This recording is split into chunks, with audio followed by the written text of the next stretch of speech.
Hello guys, আসসালামু আলাইকুম। শখের পেটস ইউটিউব চ্যানেলের নতুন আরেকটি ভিডিওতে সবাইকে স্বাগতম। আজকের ভিডিওটি হচ্ছে কয়েকদিন আগের, তো এই যে আজকে শেয়ার করতেছি, এটা হলো আমার কবুতরগুলোর শেষ ভিডিও। এই কবুতরগুলোকে অন্য একটা জায়গায় পাঠিয়ে দিয়েছি, তো কোথায় পাঠালাম এই ভিডিওতে শেয়ার করব। তো এর আগে আমার মুরগি আর কোয়েল পাখিগুলোকে একটু শেয়ার করে নেই, সবাই পুরো ভিডিওটি দেখতে থাকুন।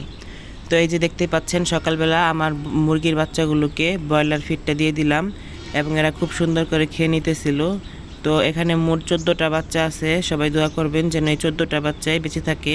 আর এই ভিডিওটা যখন করেছিলাম তখন এই মুরগির বাচ্চাগুলোর 2 দিন বয়স ছিল।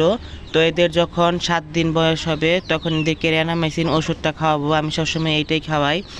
আর এবার আমার ইচ্ছা আছে এই বাচ্চাগুলোকে জিঙ্কের কোর্সটাও করাবো। তো সব কিছু আপনাদের সাথে শেয়ার করব, সবাই আমার পাশেই থাকবেন। এই যে দেখতে পাচ্ছেন বাচ্চাগুলো খুব সুন্দর করে খাবারগুলো খেয়ে নিতেছিল। আর এই যে পাশে আমি কোয়েল পাখিগুলোকেও খাবার দিয়ে দিলাম, এরাও খাবার খেয়ে নিতেছিল।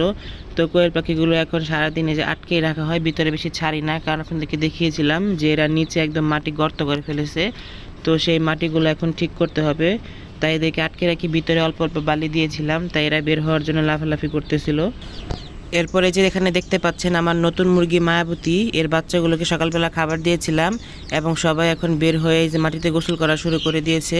যদিও এখন সকালবেলা শীত পড়ে, তবে 9টা-10টার দিকে রোদ উঠে যায়, যে কারণে এদের শরীর গরমই থাকে। এরা এই যে বাইরে গিয়ে এই যে মাটিতে শরীরটা ঠান্ডা করে নিতেছিল। আর এই যে এই পাশে দেখতে পাচ্ছেন কবুতরগুলোকে একটু ছেড়ে দিলাম আর কোয়েল পাখিগুলোকেও ছাড়লাম। এই যে কবুতরগুলো বের হয়েই দেখতে পাচ্ছেন যে পানিতে গোসল করা শুরু করে দিয়েছে এবং সারা ঘর পানি দিয়ে ভরে ফেলেছে। তো এই কবুতরগুলো কিন্তু আমার এখানে আসার পর 2বার ডিম দিয়েছে, একবার বাচ্চা ফুটায়নি, আরেকবার একটা বাচ্চা ফুটিয়েছে।